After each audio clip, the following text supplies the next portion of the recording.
বর্তমান সময়ে নামকরণ কেন্দ্রিক কিংবা ২০২৪-এর যে গণ অভ্যুত্থান কিংবা আমরা দ্বিতীয় তৃতীয় স্বাধীনতা আমরা যাই বলি না কেন, সেই ইতিহাসটি সংরক্ষণ করা কিংবা মুছে দেয়া কেন্দ্রিক নানাবিধ রাজনীতি তৈরি হয়েছে।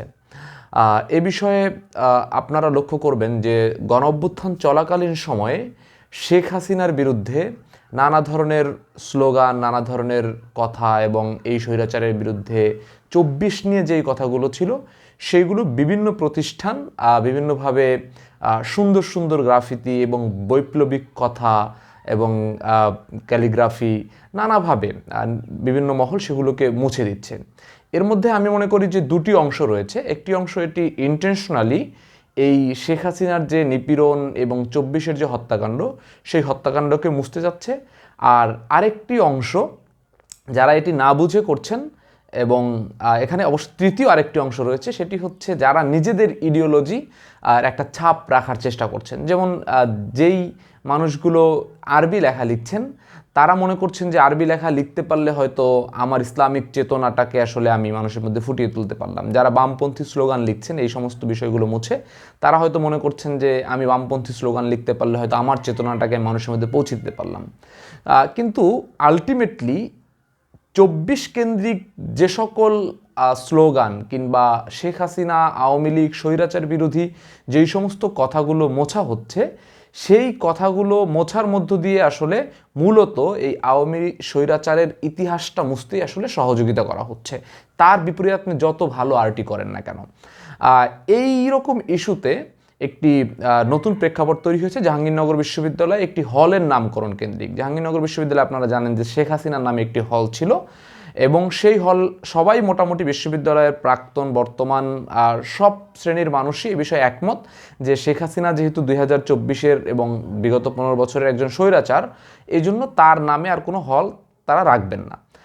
এবং সেখানে সেই নাম, কোন নামটি তাহলে রাখা হবে, এই বিপরীতে অনেক আলাপ আলোচনা হচ্ছে, এবং অনেকেই সেখানে ইলামিত্রর নামটি সাজেশন দিয়েছেন। বিশেষ করে হলে সম্ভবত ইন্টারনালি একটি ভোটাভুটি হয়েছে যেখানে ইলামিত্রের নাম বেশি ভোট পেয়ে আসলে লেখা, মানে এই হলের নামটি নির্ধারণ করার প্রস্তাবনাটি শিক্ষার্থীরা অনেকে দাবি করছেন।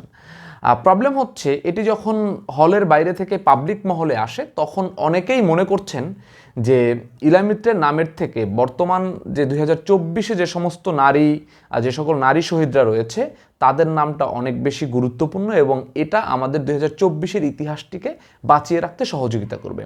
আমি ব্যক্তিগতভাবে মনে করি যারা এই ২০২৪ সংক্রান্ত কোনো নাম দিতে চাচ্ছে এবং ২৪-এর নারী শহীদ কিংবা জাগ্রত ২৪ কিংবা ২৪-এর বিজয় এরকম যাই দিক না কেন, সেই নামটি অনেক বেশি গুরুত্বপূর্ণ এবং আমি এটিকে ব্যক্তিগতভাবে সমর্থন করি। আমি কয়েকটা কারণ বলার চেষ্টা করছি। প্রথম কারণ হচ্ছে এখানে ইলামিত্রের প্রতি কোনো ধরনের অশ্রদ্ধা, অসম্মান করার সুযোগ নেই। ইলামিত্র বাংলার ইতিহাসে কিংবা আমাদের এই উপমহাদেশের ইতিহাসে একজন সাহসী নারী ছিলেন এবং তিনি অন্যায়ের বিরুদ্ধে প্রতিবাদ করেছেন, এবং তার ইতিহাস আমাদের সংরক্ষণ করা দরকার। এটা হচ্ছে প্রথম কথা। কিন্তু আমার কাছে মনে হয় আমাদের এই ইলামিত্রের যে ইতিহাসটা আমরা সংরক্ষণ করতে চাচ্ছি সেটির নানা ধরনের ফরম্যাট হতে পারে, কিন্তু ২০২৪-কে কেন্দ্র করে যেই গণজোয়ার তৈরি হয়েছে এবং এখানে এই ২৪-কে কেন্দ্র করে যেই মানুষগুলো আত্মত্যাগ করেছে তাদেরকে বাঁচিয়ে রাখাটা গুরুত্বপূর্ণ। এখন ইলামিত্রের অনেক হিস্ট্রিক্যাল ব্যাকগ্রাউন্ড আছে, কিন্তু নাইমা সুলতানা কিংবা হচ্ছে রিয়া গোপ নামে যে মেয়েগুলো মারা গিয়েছে, এই মেয়েগুলোর হয়তো রাজনৈতিক পরিচয় নেই, রাজনৈতিক দল নেই, তার বিরুদ্ধে হয়তো ১০০ মানুষ তাকে বাঁচিয়ে রাখার জন্য স্টাডি করার মতো অবস্থা নেই, কিংবা ইতিহাসে হয়তো তার ওই ধরনের এই শহীদ হওয়া ছাড়া অনেক বেশি কন্ট্রিবিউশনও নেই। কিন্তু আপনাকে বুঝতে হবে এই ২০২৪-এ আবু সাইদ, মুগ্ধ থেকে শুরু করে যে সকল মানুষই শহীদ হয়েছে তাদের ঐতিহাসিক অন্য কোনো কন্ট্রিবিউশন না থাকলেও আজকে আমরা যে স্বাধীন বাংলাদেশে দাঁড়িয়ে শেখ হাসিনাকে খুনি বলছি এবং সেই খুনির বিরুদ্ধে আমরা তার হলের নাম মুছে দেওয়ার কথা বলছি, এই অবদান কিন্তু পুরোপুরি এই প্রজন্মের এবং এই প্রজন্মের শহীদদের। সো আমার কাছে মনে হয় এই আন্দোলন কেন্দ্রিক এবং আন্দোলন পরবর্তী দেশ গঠনের সময় যে সমস্ত শহীদদের যে সমস্ত নামগুলো আমরা নামকরণ করব সেখানে নানাবিধ রাজনীতির বাইরে গিয়ে আমাদের এই শহীদদের নামগুলো দেওয়া দরকার। এখন একটা কথা মনে করেন, ইতিহাসে অনেক বড় বড় নায়ক রয়েছে, সেই নায়কদের কথা আমরা চিন্তা করি। এখন একজন মনে করেন চিন্তা করবে যে শেরে বাংলা ফজলুল হকের বাংলার ইতিহাসে অনেক অবদান আছে, তার নাম আসলে এখন একটা শেখ রাসেল হলের নাম মুছে তার নাম দেওয়া হতে পারে, কিন্তু এই রকম ঐতিহাসিক ব্যক্তি কিন্তু আমাদের মাঝে অনেক আছে এবং প্রত্যেকের আবার অনেকের মধ্যে এখানে আদর্শগত পার্থক্য আছে। একজন মনে করবে আমার বামপন্থী একজনের নাম দিতে পারলে হয়তো আমাদের জন্য ভালো হয়, একজন মনে করবে ইসলামীপন্থী নাম দিতে পারলে হয়তো আমাদের জন্য ভালো হয়, একজন মনে করবে বিএনপি পন্থী, এখানে শহীদ জিয়ার নামে কোনো হল নাই, সে নাম দিতে পারলে হয়তো কোনো ভালো হয়।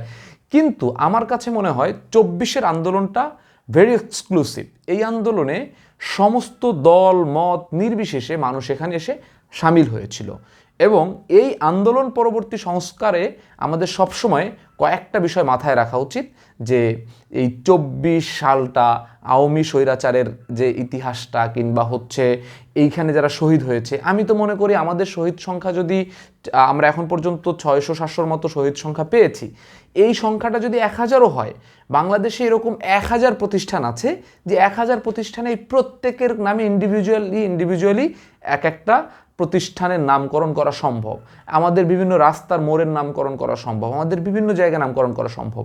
তখন হবে কি, তখন যখন সারা জীবন বিশ্ববিদ্যালয়ে যখন একটা হল হবে, সেটি যদি জাগ্রত 24 কিংবা কোনো একজন নারী বর্তমান 24-এ শহীদকে কেন্দ্র করে হয়, তখন সেখানে সেই হল নিয়ে মানুষ আলোচনা করবে, কিংবা যখন পরবর্তী সময় 5ই আগস্ট বারবার ফিরে আসবে, তখন ওই হল কেন্দ্রিক তাকে ঘিরে একটি আয়োজন হবে এবং সেখান থেকে একটা ইতিহাস তৈরি হবে। তো এরকম যদি প্রত্যেক শহীদের নামে এক একটা প্রতিষ্ঠানের নামকরণ করা যায় কিংবা বিভিন্ন জায়গার নামকরণ করা যায়, অন্তত ওই প্রতিষ্ঠানগুলো 2024-কে বাঁচিয়ে রাখবে। সো আপনারা যদি মনে করেন যে আসলে এই যারা 2024 কেন্দ্রিক কোনো শহীদের নাম দিতে বলছে তারা আসলে ইলামিত্রকে অশ্রদ্ধা করছে কিংবা কোনো বামপন্থীকে অশ্রদ্ধা করছে, এটা কেউ কেউ করতে পারে, যেটাকেও আমি ঠিক মনে করি না।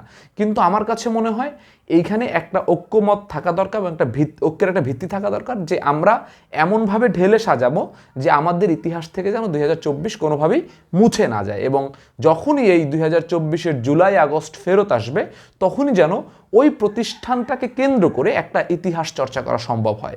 এবং আমার কাছে মনে হয় এই নামগুলো যদি আসে তখন এই ছোট্ট ছোট্ট এক একটা জায়গা থেকে গল্প তৈরি হবে। আজকে যদি 2জন কিংবা 3জন শহীদের নাম একত্র করেও শেখ হাসিনা হলের নামকরণ করা হয়, দেখা যাবে যে তাদের কেন্দ্র করে তারা কিভাবে মারা গেল, তাদের ইতিহাসটা কেমন ছিল, ওই সময় ফ্যামিলিগুলো কিভাবে ভাবছেন, কি চিন্তা করছেন, অন্তত বছরে একবার কিংবা কয়েক বছর পর পরে আমরা ইতিহাস চর্চা করতে পারবো। নয়তো এই ছোট ছোট শিশুরা, বাচ্চারা, শিক্ষার্থীদের আপনারা কেউ মনে রাখবেন না। এই জন্য আমার কাছে মনে হয় অতিবি জরুরি হচ্ছে আমাদের যে কোনো প্রতিষ্ঠানের নাম যদি আমরা পরিবর্তন করতে চাই, তাহলে এই 24-এর শহীদদের, 24-এর ঘটনাকে, 24-এর সালকে অনেক বেশি গুরুত্ব প্রদান করা। ধন্যবাদ।